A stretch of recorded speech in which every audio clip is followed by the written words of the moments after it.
हरे कृष्णा। देवशयनी एकादशी, पद्मा एकादशी, अषधि एकादशी, हरिशयनी एकादशी। धर्मराज युधिष्ठिर बोले, हे भगवान, आषाढ़ माह के शुक्ल पक्ष की एकादशी का क्या नाम है तथा उस दिन कौन से देवता की पूजा होती है, उसकी विधि क्या है, सो विस्तार पूर्वक कहिए। श्री कृष्ण भगवान बोले, हे राजन, एक समय नारद जी ने ब्रह्मा जी से यही प्रश्न पूछा था।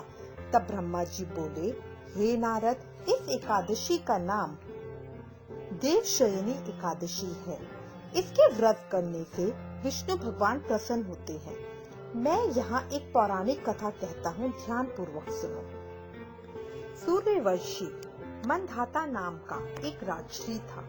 एक समय उस राजा के राज्य में 3 वर्ष तक जल न बरसा, जिससे राज्य में अकाल पड़ गया और प्रजा अन्न की कमी के कारण दुखी रहने लगी। एक दिन प्रजा राजा के पास जाकर प्रार्थना करने लगी, हे राजन, समस्त विश्व की सृष्टि का मुख्य कारण वर्षा है। इसी वर्षा के अभाव से राज्य में अकाल पड़ गया और अकाल से प्रजा मर रही है। हे राजन, आप कोई ऐसा उपाय बताइए जिससे हम लोगों का दुख दूर हो। इस पर राजा मधानता बोले कि आप लोग ठीक कह रहे हैं। वर्षा से ही अन्न उत्पन्न होता है। वर्षा न होने से आप लोग बहुत दुखी हैं। राजा के पापों के कारण ही प्रजा को दुख भोगना पड़ता है। मैं बहुत सोच विचार कर रहा हूँ, फिर भी मुझे अपना कोई दोष दिखाई नहीं दे रहा। मैं आप लोगों के दुखों को दूर करने के लिए बहुत यत्न कर रहा हूँ। ऐसा कहकर राजा मधानता भगवान की पूजा कर कुछ मुख्य आदमियों को साथ में लेकर वन को चल दिए। वहाँ वह ऋषियों के आश्रम में घूमते घूमते अंत में ब्रह्मा के पुत्र अंगिरा ऋषि के पास पहुँचे।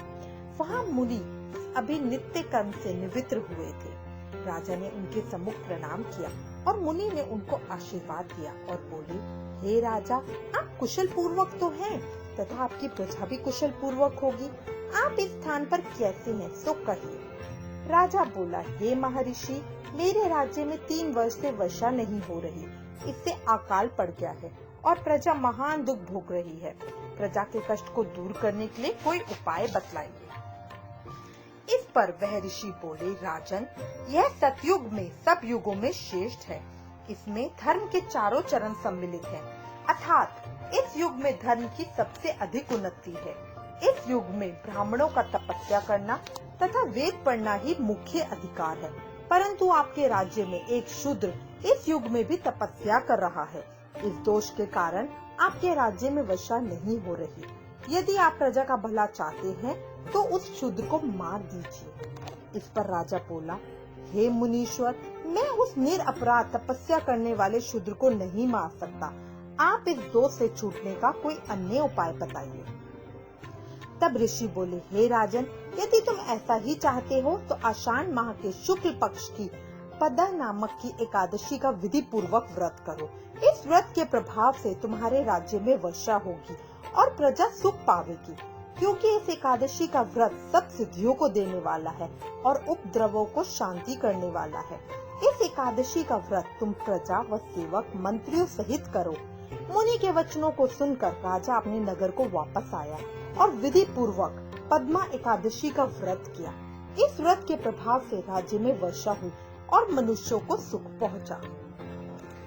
इसलिए यह व्रत सबको करना चाहिए। यह व्रत इस लोक में भोग और परलोक में मुक्ति देने वाला है। इसकी कथा को पढ़ने व सुनने से मनुष्य के समस्त पाप नष्ट हो जाते हैं। इस एकादशी को देवशयनी एकादशी भी कहते हैं और इस व्रत को करने से विष्णु भगवान प्रसन्न होते हैं। अतः मोक्ष की प्राप्ति के लिए भी मनुष्यों को यह व्रत करना चाहिए। चातुर्मास व्रत भी इस एकादशी के व्रत से शुरू किया जाता है। कुंती पुत्र युधिष्ठिर बोले, हे भगवान, विष्णु भगवान का शयन व्रत किस प्रकार किया जाता है, सब कृपा पूर्वक कहिए। श्री कृष्ण बोले, हे राजन, अब मैं आपको विष्णु के शयन का व्रत कहता हूँ और साथ ही साथ चातुर्मास व्रत को भी कहता हूँ। आप ध्यान पूर्वक सुनिए। जब सूर्य नारायण कर्क राशि में स्थित हो तब विष्णु भगवान को शयन कराना चाहिए और सूर्य नारायण के तुला राशि के आने पर भगवान को उठाना चाहिए। लौन मास के आने पर यह विधि वैसे ही रहती है। इस विधि से अन्य देवताओं को शयन नहीं कराना चाहिए और न उठाना चाहिए। आषाढ़ माह के शुक्ल पक्ष की एकादशी का विधि पूर्वक करना व उस दिन विष्णु भगवान की प्रतिमा बनाने और चातुर्मास व्रत का नियम करना चाहिए।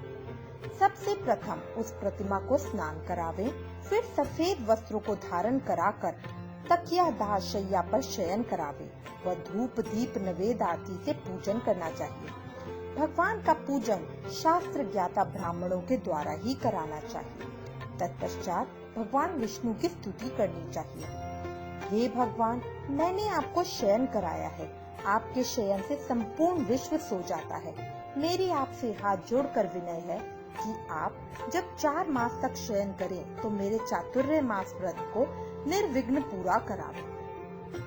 इस तरह विष्णु भगवान की स्तुति करके शुद्ध भाव से मनुष्य को दातुन आदि के नियमों को ग्रहण करना चाहिए। विष्णु भगवान के व्रत को शुरू करने के 5 काल वर्णन किए गए हैं। देवशयनी एकादशी से लेकर देवोत्थानी एकादशी तक चातुर्मास व्रत को शुरू करना चाहिए। द्वादशी, पूर्णमासी, अष्टमी या संक्रांति को व्रत प्रारंभ करना चाहिए और कार्तिक माह के शुक्ल पक्ष की द्वादशी को समाप्त कर देना चाहिए। इसके व्रत से समस्त पाप नष्ट हो जाते हैं। जो मनुष्य इस व्रत को कई वर्ष करते हैं वह सूर्य के समान दैत्यमान विमान पर बैठकर विष्णु लोक को जाते हैं। हे राजन, अब आप इसका पृथक पृथक फल सुने।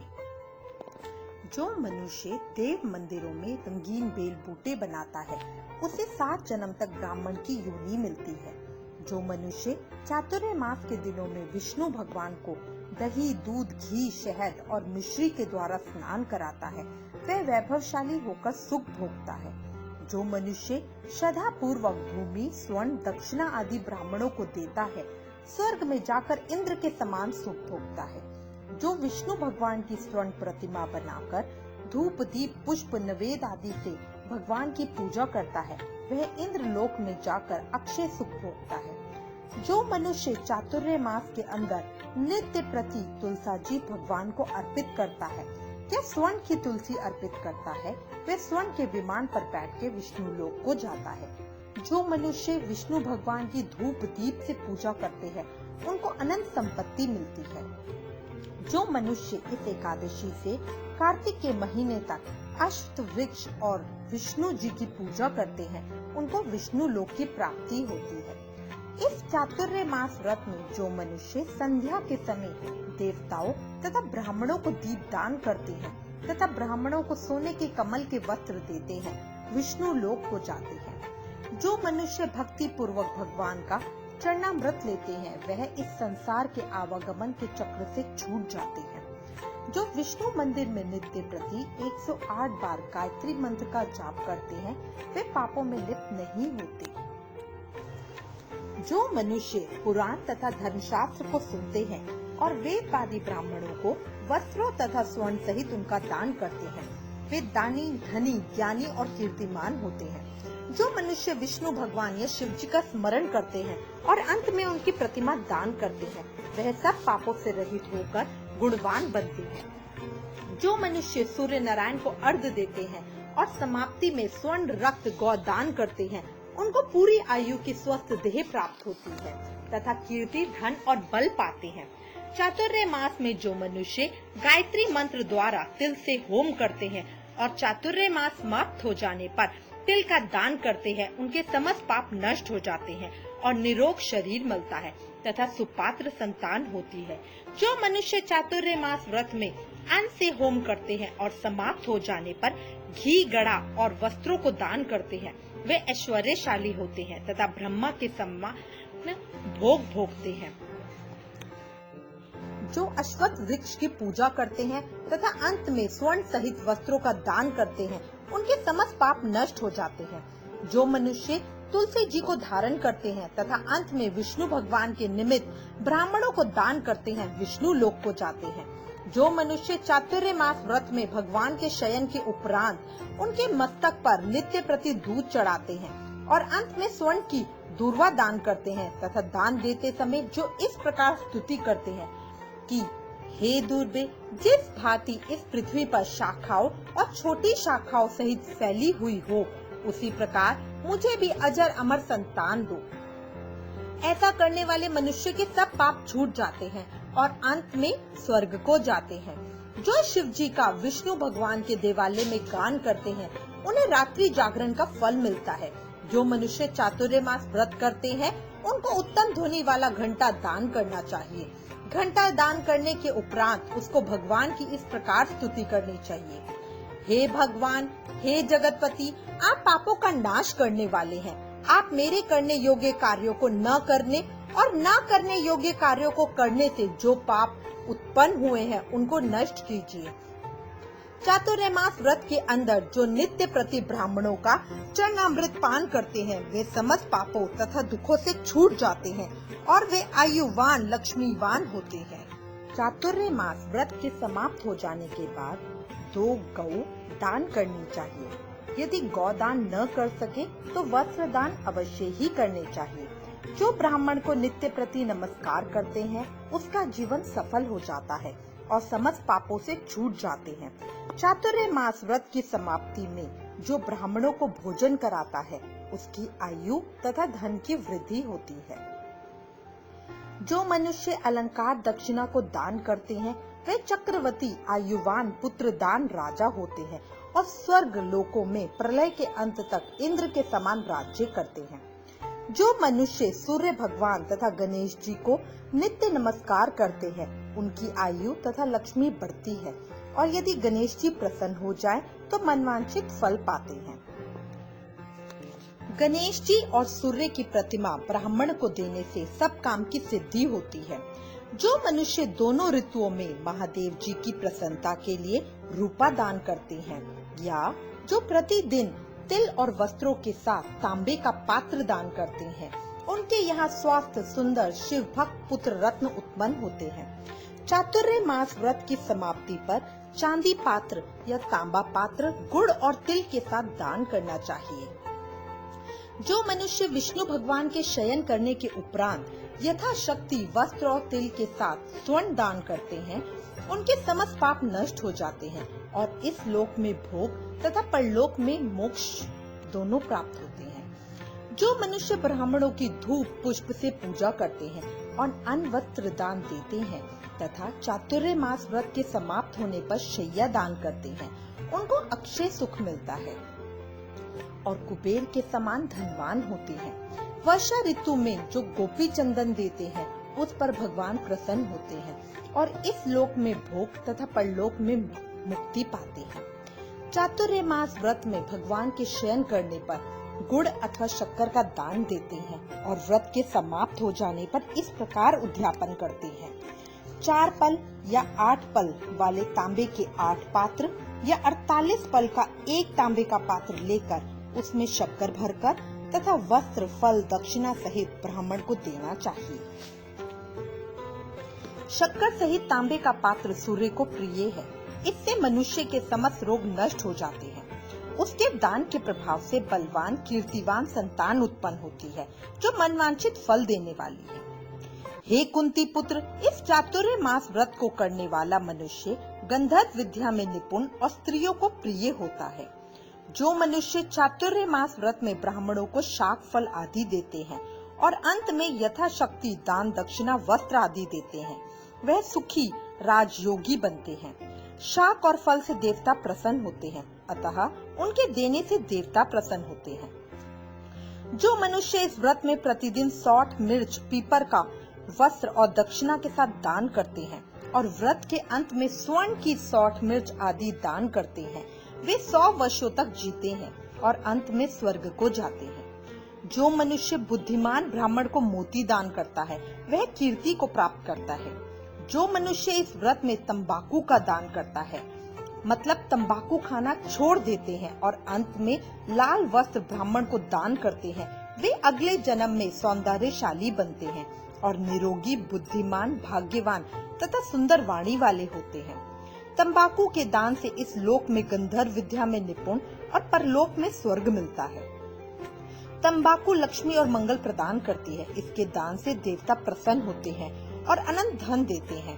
इस व्रत में जो मनुष्य लक्ष्मी या पार्वती को प्रसन्न करने के लिए हल्दी का दान करते हैं और अंत में चांदी के पात्र में हल्दी रखकर दान देते हैं, वे स्त्रियां अपने पति के साथ और पति अपनी स्त्रियों के साथ सुख भोगते हैं। इससे उन्हें सौभाग्य, अक्षय धन तथा सुपात्र संतान मिलती है। उनकी देवलोक में पूजा होती है।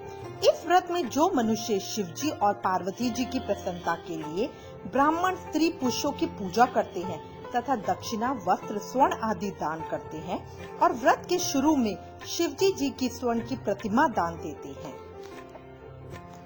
गौ और बैल दान व ब्राह्मणों को मीठा भोजन कराते हैं। उन्हें संपत्ति और कीर्ति मिलती है और इस लोक में सुख भोग कर अंत में शिवलोक को जाते हैं। जो मनुष्य फल का दान करता है और व्रत के अंत में स्वर्ण दान करता है, उसके सब मनोरथ सिद्ध हो जाते हैं। सुपात्र संतान पैदा होती है। फलदान से इन्हें नंदवन का सुख प्राप्त होता है।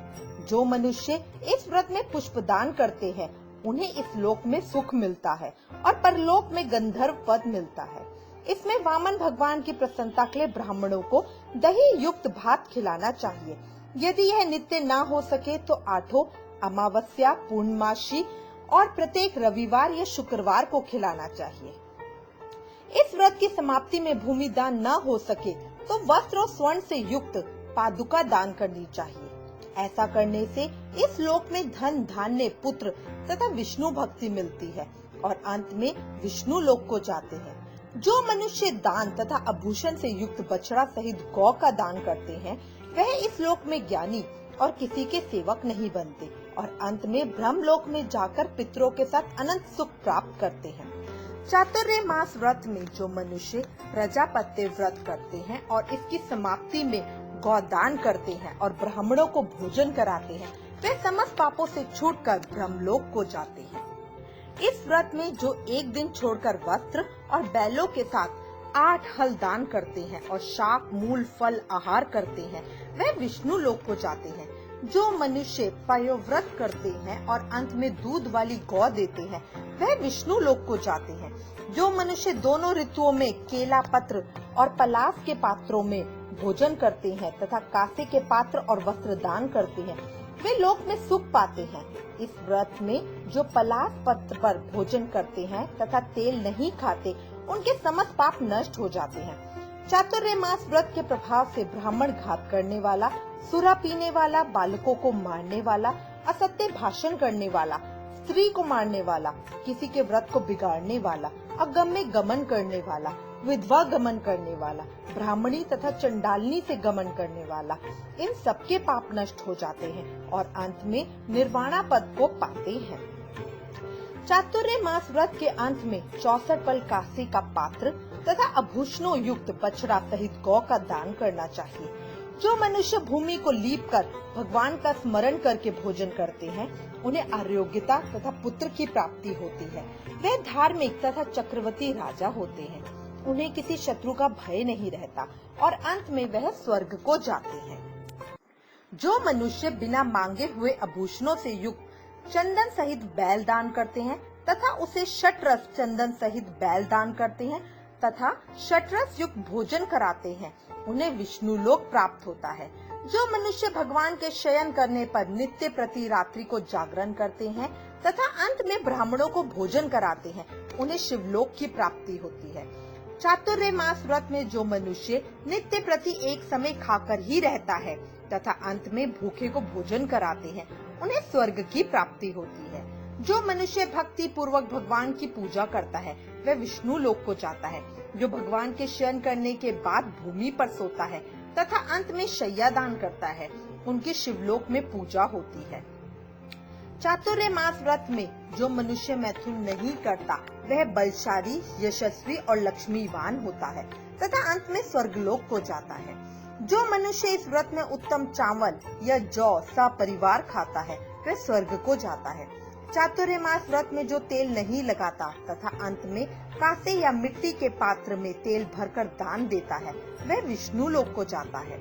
जो इस व्रत में शाक नहीं खाता और अंत में चांदी के पात्र को वस्त्र लपेटकर दान देता है, वह शिव लोक में जाकर ख्याति प्राप्त करता है। जो मनुष्य इस व्रत में गेहूं को त्याग कर भोजन करते हैं तथा स्वर्ण का गेहूं दान करते हैं, उन्हें अश्वमेध यज्ञ के फल की प्राप्ति होती है। जो मनुष्य इस व्रत में अपनी इंद्रियों का दमन करते हैं, उसे अश्वमेध यज्ञ का फल मिलता है। जो मनुष्य श्रावण में शाक, भादों में दही, क्वार में दूध और कार्तिक में दाल को त्याग देते हैं, उन्हें निरोगी काया प्राप्त होती है। जो स्नान करके भगवान की पूजा करते हैं, वह स्वर्ग को जाते हैं। जो मनुष्य इस व्रत में मीठा, खट्टा, कड़वा पदार्थ को त्याग देता है, वह समस्त दुर्गुणों से छूट स्वर्ग को जाता है। जो मनुष्य भगवान को स्मरण करते हैं, उन्हें स्वर्ग की प्राप्ति होती है। जो मनुष्य इस व्रत में पुष्प आदि का धारण काल छोड़ देते हैं, वे स्वर्गलोक को जाते हैं। इस व्रत में जो मनुष्य चंद्रायण का व्रत करते हैं, वे स्वर्गलोक को जाते हैं। जो मनुष्य इस व्रत में एकमात्र दूध पर ही जीवन निर्वाह करते हैं, उनका वंश प्रलय के अंत तक चलता है। जिस दिन भगवान शयन करते हैं, उस दिन ब्राह्मणों को दान, वस्त्र तथा भोजन कराना चाहिए। यह समस्त दान वेद पाठी धार्मिक ब्राह्मणों को देना चाहिए।